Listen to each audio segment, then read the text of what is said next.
the internet.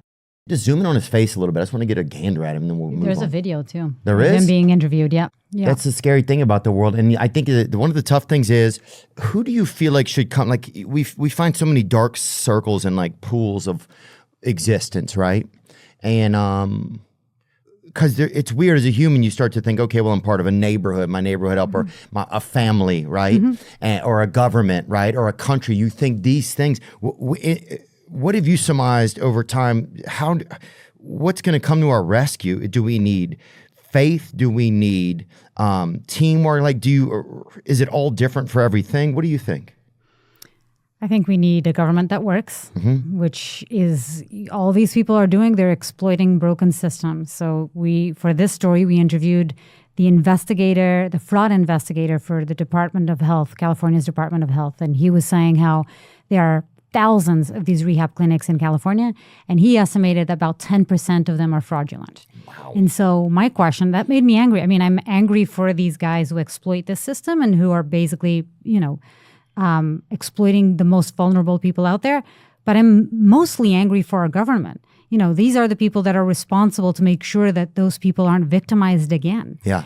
And who are making sure that these people are getting the treatment that they need. And that is just not happening. So I told him, like, I'm angry at them, but I'm mainly angry at not you personally, the fraud investigator, but at the government and the department that you work for. And why isn't that more hasn't been done to prevent this from happening? So I think it's the systems. It's and what did he say? He says he understands that. Right. And he wishes they had more resources. Nowadays, you can, and he told me, like, you are found with a kilo of cocaine, you go to prison. You are found making millions of dollars on the back of vulnerable people, telling the government, telling the insurance company that you're providing treatment they are not providing. You don't do a day in jail. And so they're just doing, exploiting a broken system is what I keep saying. I know. And that's what I think is the biggest realization, I think, especially in the past year or two, is that it doesn't feel like our government's here to help us anymore. And that gets kind of scary because then it almost feels like it's up to us. But then it also feels kind of inspiring because the truth is that it's always kind of been up to us, you know? Yeah. So, but at least we still hopefully have ourselves to count on, Yeah. I'm curious about, kind of pivoting for a second, but curious about like what type of people will be on your podcast. That'd be so fascinating. I mainly want people who have some sort of understanding or have experienced the life of crime, which is not necessarily you, but I think you offer other interesting knowledge. And you've talked a lot about your past addiction. Yeah, I've been involved in illegal drug use. I've been involved in like sex, hiring prostitutes or paying stripper, that type of stuff. I don't know if that's everybody wanted to do it, or everybody was having a good time, I think. Yes, everybody's having a good time. But I'm trying to think of what other crime I've done. I mean, I hit a guy with a vehicle once. He's fine. He's fine. It wasn't on purpose? It was on purpose? No.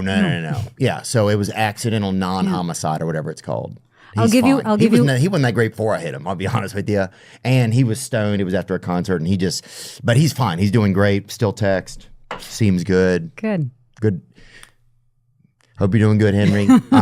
Anyway, let's keep it going here. What were you going to say? But I'll give you a truth test after, and you can tell me all the illegal things you've done, and I'll say if you can. No, I think that's all of them. Or not. Yeah. I think that's all of them. Yeah, that's pretty good.